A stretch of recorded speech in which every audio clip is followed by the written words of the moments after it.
Are you tired of your Discord server looking plain and boring?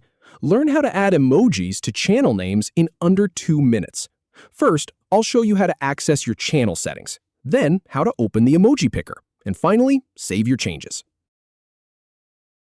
First, head over to Discord and make sure you're in the server where you want to rename a channel.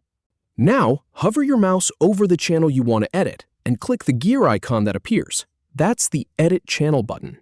In the channel name field, open the emoji picker. On Windows, you can press the Windows key plus period or semicolon to bring up the emoji menu.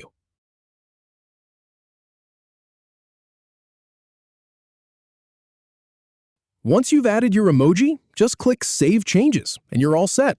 Your channel now has a fun emoji in its name. If you have any feedback or if any info is inaccurate, please leave a comment below.